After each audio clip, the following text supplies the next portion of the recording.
अपना है।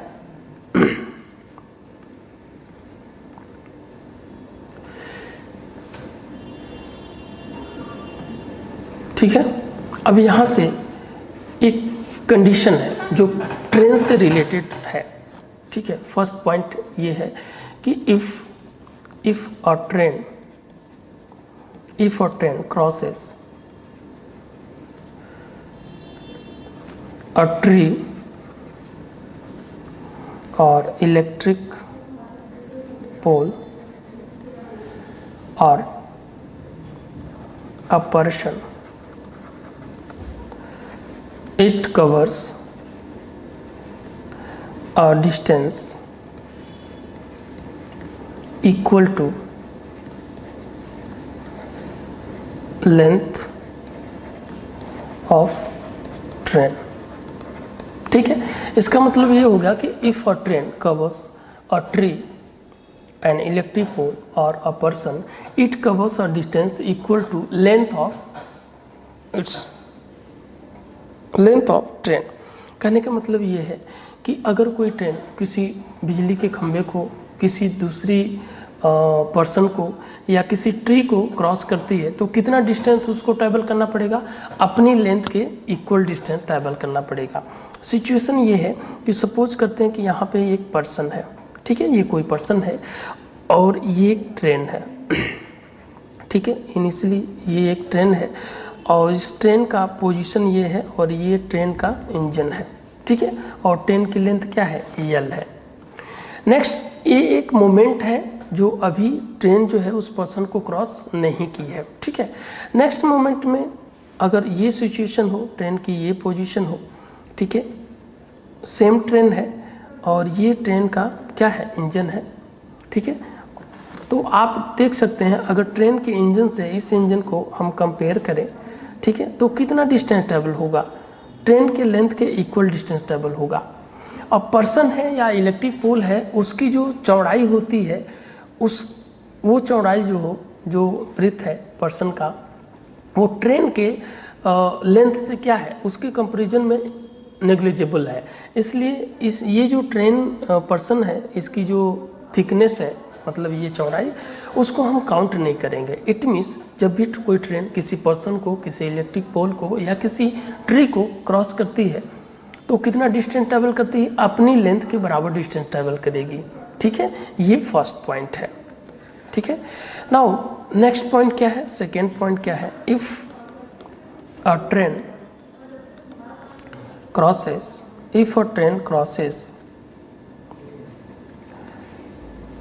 another train or platform or tunnel or a river or bridge, it covers a distance equal to sum of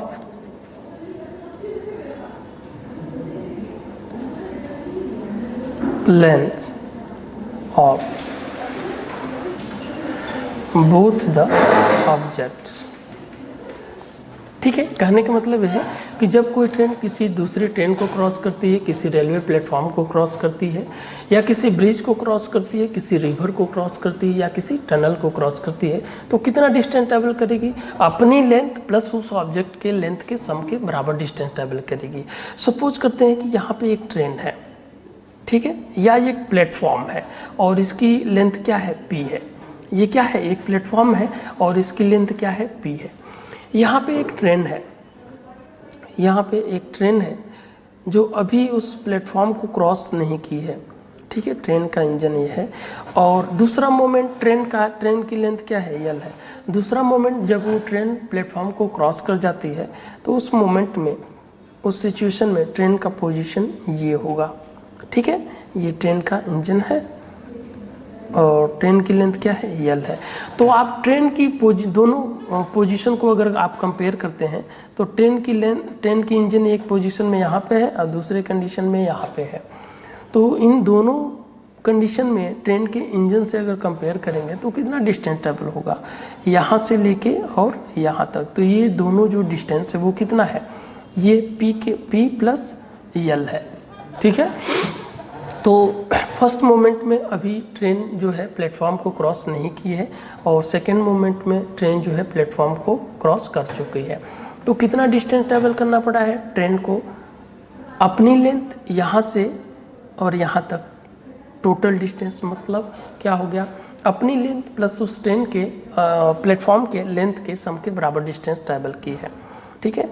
तो इस चीज़ को याद रखने की ज़रूरत है, ध्यान में रखना है कि जब भी कोई ट्रेन किसी दूसरी ट्रेन को, किसी प्लेटफॉर्म को, किसी टनल को, किसी रिवर को, किसी ब्रिज को क्रॉस करती है तो कितना डिस्टेंस ट्रैवल करती है, अपनी लेंथ प्लस उस ऑब्जेक्ट के लेंथ के सम के बराबर डिस्टेंस ट्रैवल करती है। इस चीज़ को हमें ध्यान रखना पड़ेगा। तो अगर हम देखें कि स्पीड ऑफ ट्रेन, अगर हम सपोज करें कि x है और ये ट्रेन जो है किसी प्लेटफॉर्म को t सेकेंड में ट्रैवल करती, क्रॉस करती है, ठीक है। तो अगर ट्रेन जो है किसी प्लेटफॉर्म को क्रॉस करेगी तो कितना डिस्टेंस ट्रैवल करेगी, हम सपोज करते हैं कि ट्रेन की लेंथ क्या है, L है और प्लेटफॉर्म की लेंथ क्या है, P है।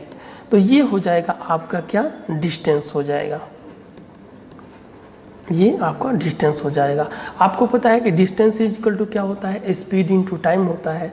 तो ट्रेन की स्पीड क्या है, x है और टाइम क्या है, t है।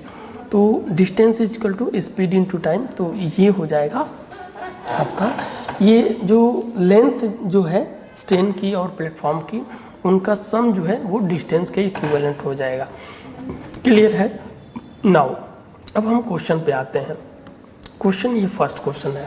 क्वेश्चन क्या कर रहा है, a train 180 metre long moving with 72 kilometre per hour, how much time it will take to cross a telegraph pole. ठीक है, एक टेलीग्राफ पोल है, एक बिजली का खंभा है जिसको 72 किलोमीटर पर आवर के स्पीड से ट्रैवल करती हुई एक ट्रेन है जिसकी लंबाई 180 मीटर है, वो उसको क्रॉस करती है। ठीक है, तो how much time the train will take in crossing the telegraph pole, we have to find out this. So train की लेंथ कितना है, 180 मीटर और ट्रेन की स्पीड कितना है, स्पीड जो है ट्रेन की वो कितना है, ट्रेन की स्पीड आपका 72 किलोमीटर पर आवर है। तो आप देख पा रहे होंगे यहाँ पे यूनिट सेम होना चाहिए, जैसे ये लेंथ क्या हो जाएगा, डिस्टेंस हो जाएगा। ठीक है, तो ये मीटर में है तो स्पीड भी किस में होना चाहिए, मीटर पर सेकंड में होना चाहिए। मैंने अभी बताया था आपको कि स्पीड क्या है, किलोमीटर पर आवर में है, और किलोमीटर पर आवर से अगर मीटर पर सेकंड में हमें जाना है तो मल्टीप्लाइंग फैक्टर क्या होना चाहिए। अब बड़े यूनिट है, किलोमीटर पर आवर बड़ा यूनिट है, बड़े से हमें छोटे में जाना है तो न्यूमरेटर हमारा छोटा होना चाहिए। इट मीन्स मल्टीप्लाइंग फैक्टर क्या होगा, 5/18 हो जाएगा। अब ये मीटर पर सेकंड हो जाएगा।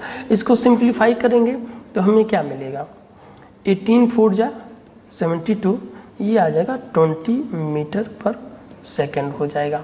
मीन्स ट्रेन की स्पीड क्या हो गई, 20 मीटर पर सेकंड। और कितना डिस्टेंस, अगर वो ट्रेन जो है इलेक्ट्रिक पोल को क्रॉस करेगी तो कितना डिस्टेंस ट्रैवल करना पड़ेगा, उस ट्रेन को अपनी लेंथ के बराबर डिस्टेंस ट्रैवल करना पड़ेगा। तो मतलब 180 मीटर का डिस्टेंस ट्रैवल करेगी।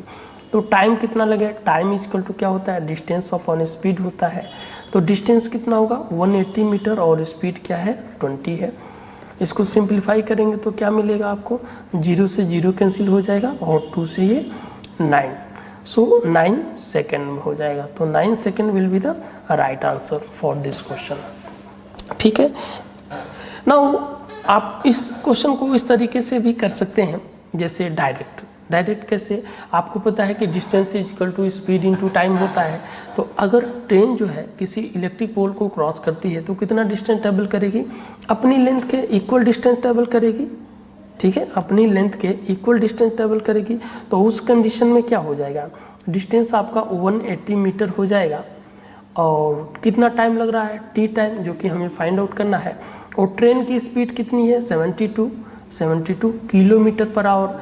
किलोमीटर, ये डिस्टेंस जो है मीटर में है, तो हमारा स्पीड भी किस में होना चाहिए, मीटर पर सेकेंड में। लेकिन यहाँ पे जो स्पीड दे रखा है वो किस में है, किलोमीटर पर आवर में, तो हमें इसको मीटर पर सेकेंड में चेंज करना पड़ेगा। तो मल्टीप्लाइंग फैक्टर क्या होगा, 5/18 होगा, और इसको सिंप्लीफाई कर देंगे तो हमें आंसर मिल जाएगा। जैसे 18 से ये किस में जाएगा, 4 टाइम्स में, ठीक है, और 5 4 जा 20, और 20 से इसको अगर डिवाइड करेंगे तो ये 9 टाइम्स में जाएगा, तो 9 इज इक्विवेलेंट टू क्या हो जाएगा, टी। इट मीन्स ट्रेन जो है कितने सेकंड में क्रॉस करेगी, 9 सेकंड में। तो आप इस तरीके से भी कर सकते हैं और इस तरीके से भी कर सकते हैं, मोर और लेस दोनों सेम है। फर्स्ट में हमने क्या किया कि पहले स्पीड को हमने मीटर पर सेकंड में कन्वर्ट कर लिया और देन हमने टाइम फाइंड आउट किया, ठीक है। नाउ नेक्स्ट क्वेश्चन है कि a train moving at 54 kilometre per hour which is 300 metre long, ठीक है। एक ट्रेन है जिसकी लेंथ क्या है, 300 मीटर है, और स्पीड क्या है, स्पीड है 54 किलोमीटर पर आवर, ठीक है, 54 किलोमीटर पर आवर है। कह रहा है in what time it will cross 1.2 kilometre long tunnel, ठीक है। अब टनल की जो लेंथ है वो लेंथ ऑफ टनल की जो लेंथ है वो कितनी है, 1.2 किलोमीटर है। अब आपको पता है कि 1 kilometre is equivalent to 1000 metre, तो हम क्या करेंगे, इसे 1000 से मल्टीप्लाई करेंगे तो ये आ जाएगा 1200 मीटर हो जाएगा, राइट। अब आप एक बात बताइए कि जब ट्रेन जो है, मैंने अभी बताया था कि जब कोई ट्रेन किसी प्लेटफॉर्म को, किसी दूसरी ट्रेन को, किसी टनल को, किसी ब्रिज को और किसी रिवर को अगर क्रॉस करेगी तो कितना डिस्टेंस ट्रैवल करना पड़ेगा, अपनी लेंथ प्लस उस ऑब्जेक्ट के लेंथ के सम के बराबर डिस्टेंस ट्रैवल करना पड़ेगा। तो यहाँ पे अगर वो ट्रेन टनल को क्रॉस करती है तो कितना डिस्टेंस ट्रैवल करना पड़ेगा उसे, 300 अपनी लेंथ प्लस टनल की लेंथ 1200 इज इक्वल टू इतना डिस्टेंस उसको ट्रैवल करना पड़ेगा, ठीक है। मीन्स ये हो जाएगा 1500 मीटर, ठीक है।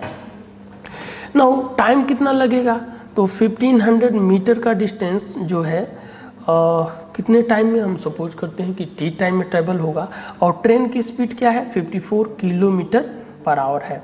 यहाँ पे 54 किलोमीटर पर आवर है, किलोमीटर को हमें मीटर पर सेकेंड में चेंज करना पड़ेगा, क्यों, क्योंकि डिस्टेंस जो है वो मीटर में है, ठीक है। तो अगेन 5/18 से मल्टीप्लाई कर देंगे और उसके बाद से इनको हम सिंप्लीफाई कर देंगे। तो जब सिंप्लीफाई करेंगे तो क्या होगा, 18 से ये जाएगा 3 टाइम्स में, और 5 × 3 15 होता है, 15 से 15 कैंसिल हो जाएगा और यहाँ पे बचेगा 100, और ये वैल्यू हो जाएगी टी की। मतलब अगर वो ट्रेन टनल को क्रॉस करती है तो कितना डिस्टेंस ट्रैवल करना पड़ेगा उसे, 100 सेकेंड। So option